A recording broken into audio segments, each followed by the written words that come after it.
अस्सलाम वालेकुम dear students, कैसे हैं आप सब। My name is Rayan Malik and I am here to discuss the test paper 1 of physics which composed of chapter number 1, 2, 3, 4। आइए स्टार्ट करते हैं आज का lecture.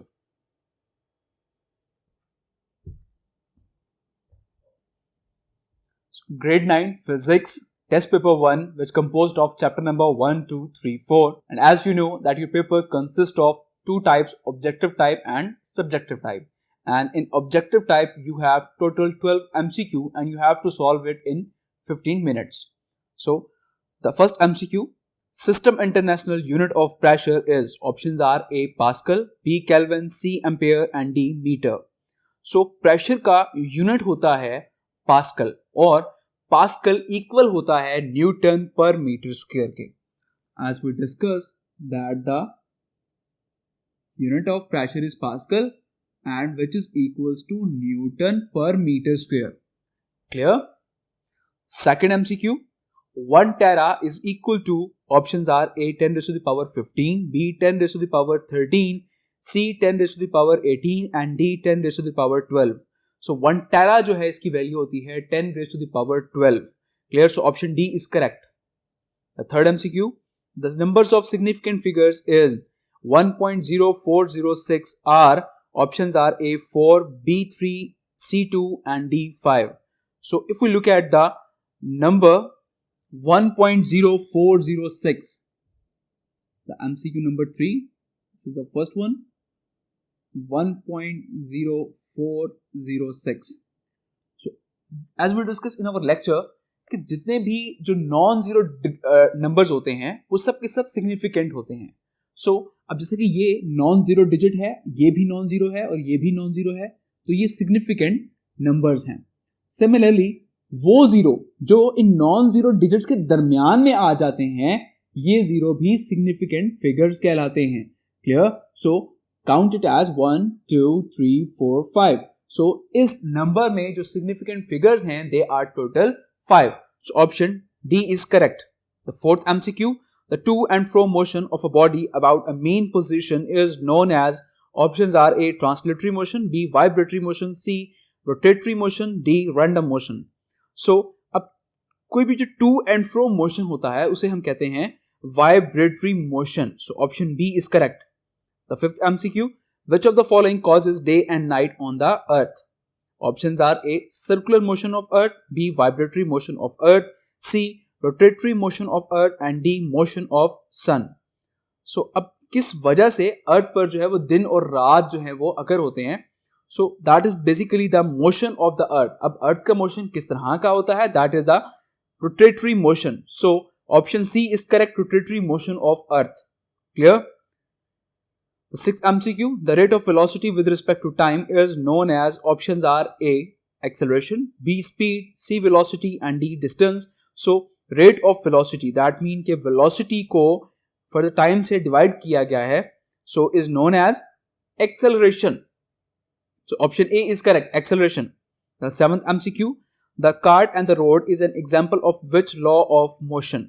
The cart and the road, options are A first law of motion, B second law, C third law and D fourth law of motion. So cart और जो road हैं basically ये Newton third law को follow करते हैं, so ये उसकी example है। So option C is correct, that is the third law of motion, that action and direction are equal but opposite in direction. Clear? 8th MCQ, motion of rocket is an example of, options are A first law of motion, B law of conservation of momentum, C second law of motion and D all of these. So motion of rocket जो है means rocket का जो motion है that is basically an example of law of conservation of momentum. Clear? Because जब rocket जो है वो जब upward move करता है तो उसकी जो hot gases हैं एयर वो downward act कर रही होती हैं. So इस तरह से क्या होगा, वहां पर equilibrium जो है वो maintain हो जाता है. So अब इस तरह से क्या हुआ कि वो momentum जो है वहां पर balance हो गया है, equal हो गया है. So that is the law of conservation of momentum. Option B is correct.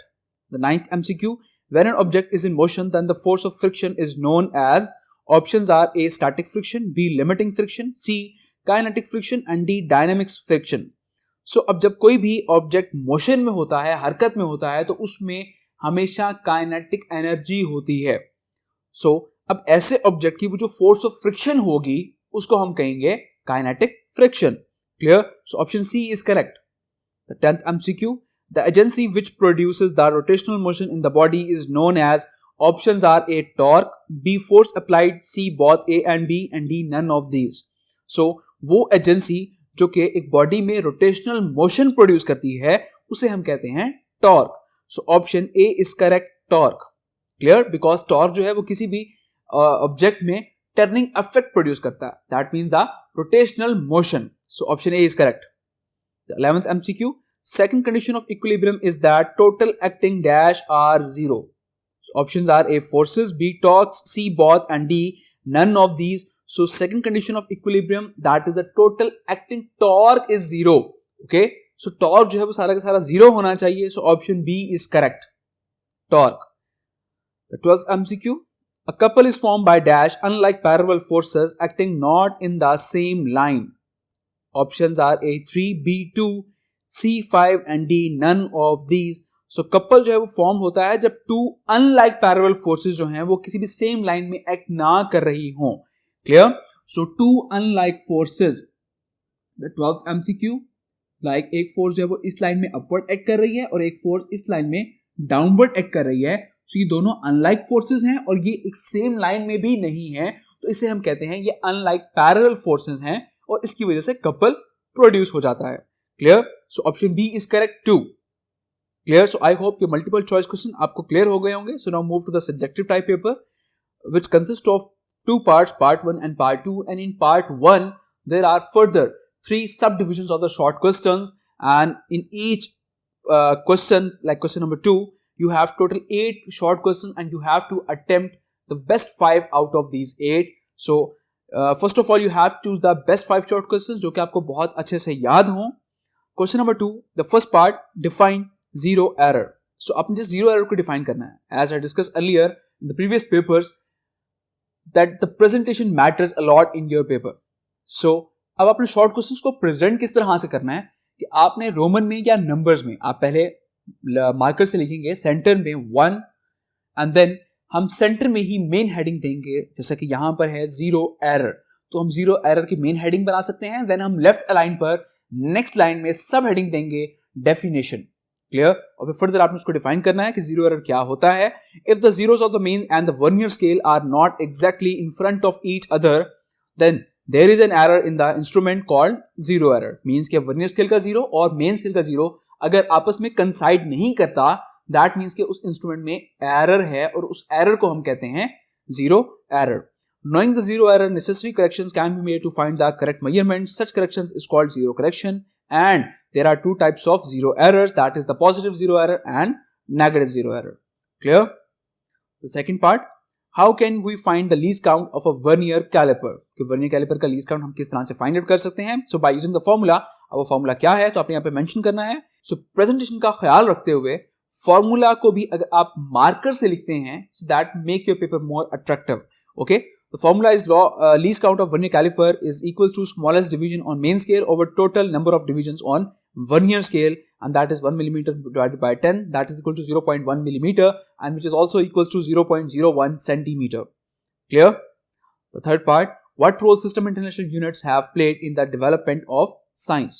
कि science की development में system international का क्या role है? So ऐसे शॉर्ट क्वेश्चन की हम हेडिंग किस तरह से बना सकते हैं, like the role of system international unit. Okay, the role of system international unit, और फर्दर हम इसको इस तरह से एक्सप्लेन कर सकते हैं या शॉर्ट क्वेश्चन को हम इस तरह से लिख सकते हैं. With the development of in the field of science and technology, the need for a common acceptable system of units was seriously felt all over the world, particularly to exchange scientific and technical information. Clear? The fourth part, what are derived quantities? So derived quantities क्या है? Centre में हम main heading बनाएंगे derived quantities, and then further हम उसको mention करेंगे इस तरह से कि all the quantities which can be described in terms of base quantities are known as derived quantity, and examples are force, area, volume, density, etc. Clear? So examples में आप कोई सी भी derived quantities आप यहाँ पे 2-3 examples जो है वो आप यहाँ पे मेंशन कर सकते हैं. The fifth part, how is precision relative to the significant figures in a measured quantity? कि एक मेजर क्वांटिटी में प्रिसीजन जो है वो किस तरह से रिलेट करता है सिग्निफिकेंट फिगर्स से. Precision means the more accuracy, कि आपके सिग्निफिकेंट फिगर जो हैं वो किसी भी मेजरमेंट के मोर एक्यूरेट क्यों होने चाहिए, कैसे हो सकते हैं. So you can write the answer as an improvement in the quality of the measurement by using better instruments increases the significant figure in the measured result. The significant figures are all the digits that are known accurately and the one estimated one, the more significant figures means greater precision.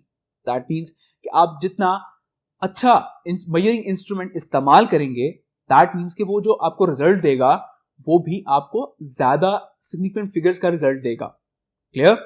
The sixth part, what are drive units? So drive units क्या हैं? वो units जो कि drive quantities के होते हैं उन्हें हम drive units कहते हैं.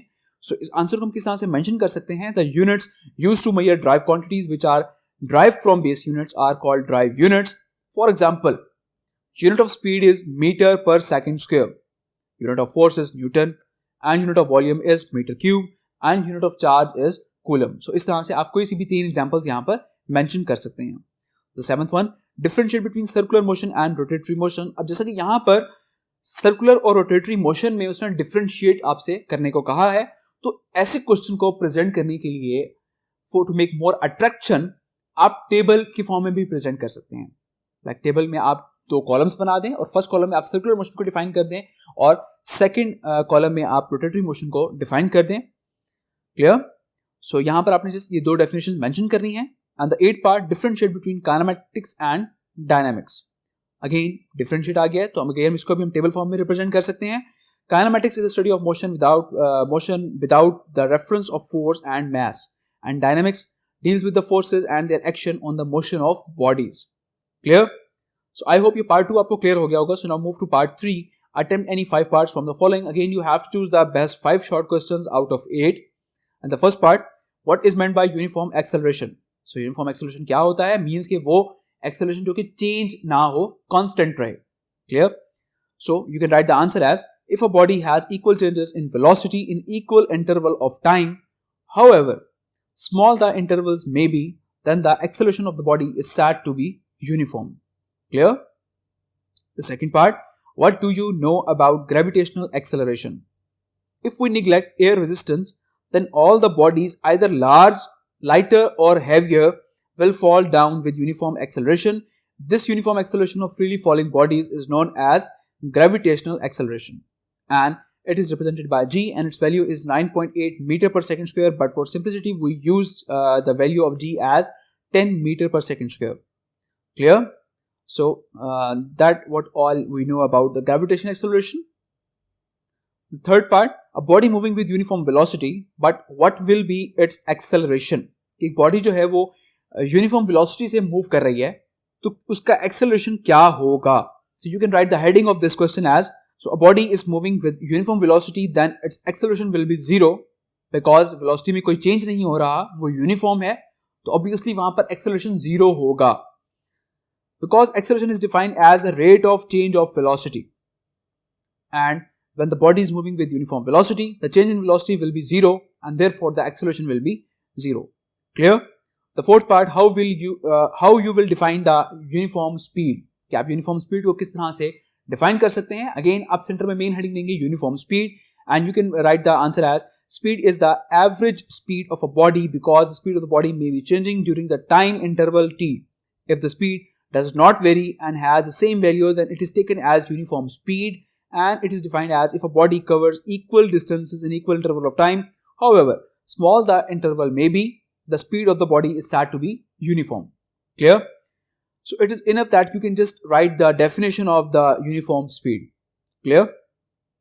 The fifth part, describe 2 situations in which force of friction is needed. तो आपने कोई सी भी 2 situations mention करनी है जिसमें force of friction जरूरी होती है, जैसे कि चलना.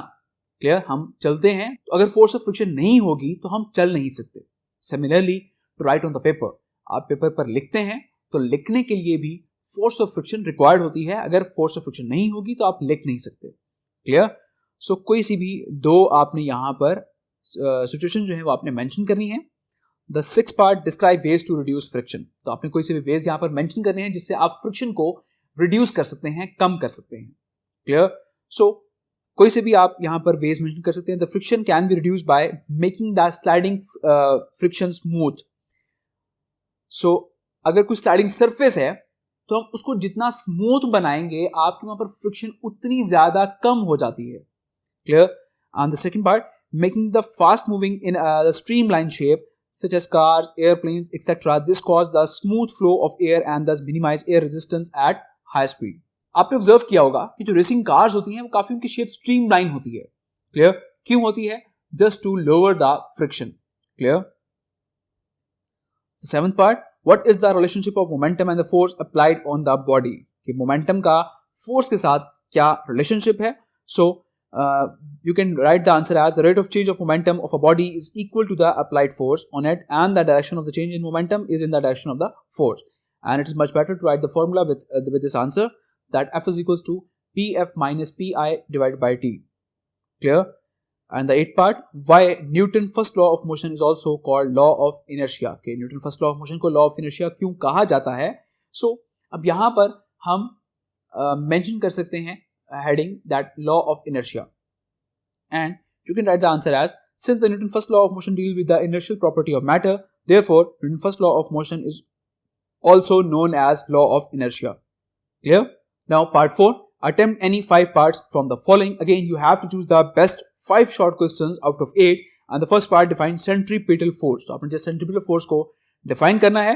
So आप center में main heading mention करेंगे centripetal force, and you can write the answer as, a force which keeps a body to move in a circle is known as centripetal force, and it is much better to write the formula with this answer, that Fc is equals to mv square over r. Clear? Second part, write down 2 disadvantages of friction. तो आपने friction के कोई से 2 disadvantages आपने mention करने हैं. The first one is, friction is undesirable when moving at high speed because it opposes the motion and thus limits the speed of the moving objects. And the second one, most of our useful energy is lost as heat and sound due to the friction between various moving parts of the machines. Clear? The third one, define resolution of vectors. तो आपने resolution of vector को define करना है. That is the splitting of a single vector into 2 mutually perpendicular components is called the resolution of that force. Clear? The fourth one, define couple and give examples. So similarly आप center में main heading mention करेंगे couple, and then left line पर आप सब heading mention करेंगे definition, and you can define it as, a couple is formed by 2 unlike parallel forces of the same magnitude but not along the same line. And then again आप left line पर सब heading mention करेंगे examples, and you can write examples as, while turning a car, the force applied on the steering wheel by hands provides the necessary couple. Similarly, while opening or closing a water tap. Clear? The fifth one, differentiate between like and unlike parallel forces. तो आपने like और unlike को आपने differentiate करना है. Like parallel forces वो होती हैं जो कि parallel तो हों और उनकी direction भी same हो. Similarly, unlike parallel forces वो होती हैं जो कि parallel तो हों लेकिन उनकी direction same ना हो, तो इन्हें हम कहते हैं unlike parallel forces. Clear? The sixth one, give an example of a moving body which is in equilibrium. So आपने कोई सी example देनी है एक मूविंग बॉडी की जो कि इक्विलिब्रियम में होनी चाहिए. So you can write the heading of this short question as, moving body is in equilibrium, and you can write the answer as, a body with uniform velocity in straight line is in the equilibrium. A paratrooper coming down with the terminal velocity is in equilibrium. Clear? The seventh one, define second condition of equilibrium. तो आपने equilibrium की second condition को define करना है. So you can write the heading as second condition of equilibrium, and you can define it as, if a number of forces act on a body so that the total sum of the torques of these forces is 0, the body will be in equilibrium. Clear? Now the last part, define head to tail rule. तो आपने head to tail rule को define करना है. So you can write the answer as, according to this rule, vectors are drawn in such a way that head of the first vector is joined with the tail of the second vectors, and when the forces are added we get the resultant force. And we can define the resultant force as, a resultant force is a single force that has the same effect as the combined effect of all the forces to be added, and resultant vector is drawn in such a way that the tail of the first vector is joined with the head of the last vector.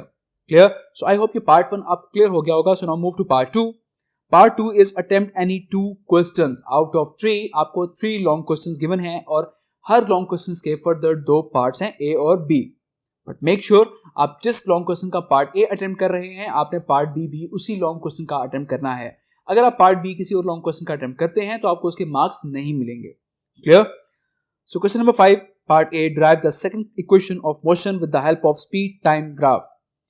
सो आपको paper में अगर first equation, second equation या third equation का long आ जाए तो आपने इसके साथ ग्राफ जरूर ड्रॉ करना है। क्लियर? सो सिमिलरली जैसा कि आपने बुक में इसकी डेरिवेशन पढ़ी है तो आप सिमिलरली यहां देख सकते हैं स्क्रीन पर, आपने सिमिलरली ऐसे ही आपने इसको ड्राइव करना है, साथ आपने ग्राफ भी ड्रॉ करना है। Clear? The part B, a cricket ball is hit vertically upward and returns to the ground in 6 seconds later. Calculate the maximum height reached by the ball and the initial velocity of the ball. So एक cricket ball जिसको vertically upward hit किया गया है और वो 6 second के बाद वापस जमीन की तरफ आई है।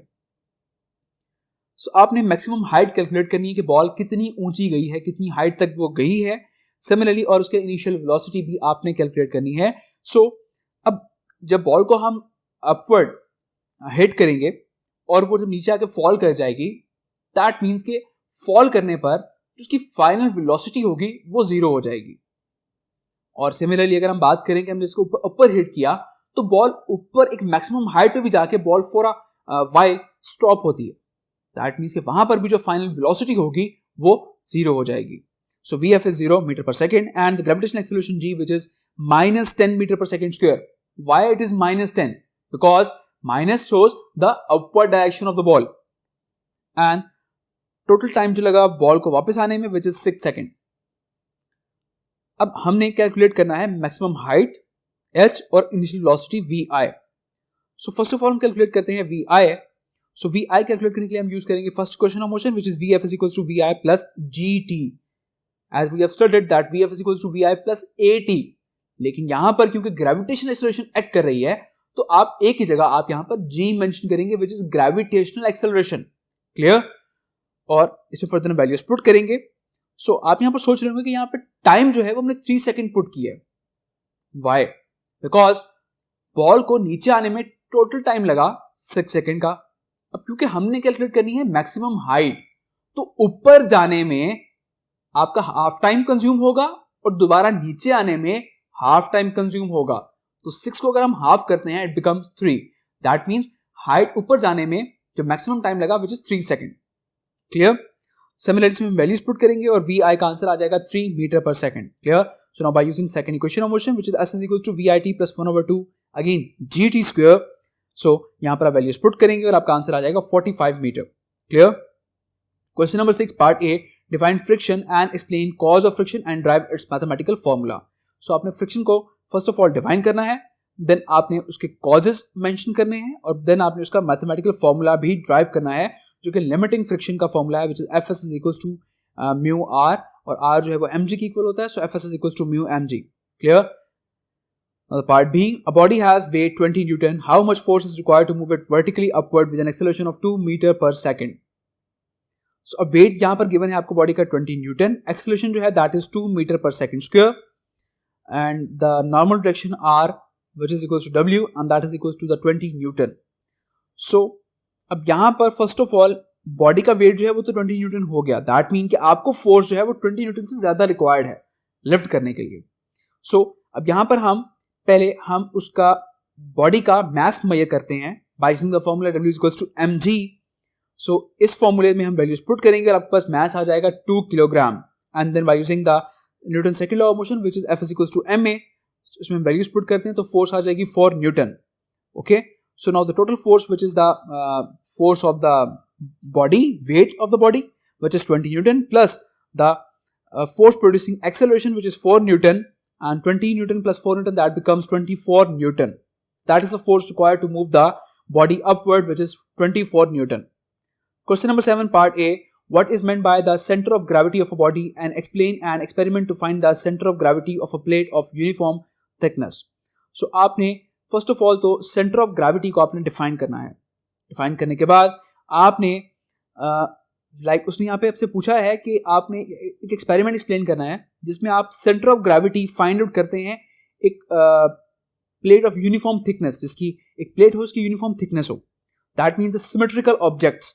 तो सिमेट्रिकल ऑब्जेक्ट्स की हम सेंटर ऑफ ग्रेविटी हम किस तरह से फाइंड आउट करते हैं, तो आपने फर्दर एग्जाम्पल्स के थ्रू आपने इसको एक्सप्लेन करना है। सो आप यहाँ पर देख सकते हैं बोर्ड पे। सो इस तरह से फर्दर हम इसको एक्सप्लेन करेंगे. Now move to the part B. 2 blocks of 5 kg and 3 kg are suspended by the 2 strings. Find the tension in each string. Clear? So अब mass 1 जो है वो है 5 kg और mass 2 जो है वो है 3 kg. So अब आपने यहां पर टेंशन फाइंड करनी है. So as we know that T is equals to W और W होता है mg के इक्वल. जैसे कि आप देख सकते हैं कि अपर ब्लॉक का हमने वेट फाइंड आउट किया W1 which is equals to mg. M था 3 और g which is 10. 3 into 10 it becomes 30 Newton. Similarly, the weight 2 versus the mass 5 and the gravity 10 it becomes 15 Newton. So T2 is equals to W2 and which is equal to 30 Newton and T1 is equals to W1 plus W2 which is 50 plus 30 it becomes 80 Newton. Clear? So इस तरह से हम ये दोनों strings की tension जो है वो हम फाइंड आउट कर सकते हैं.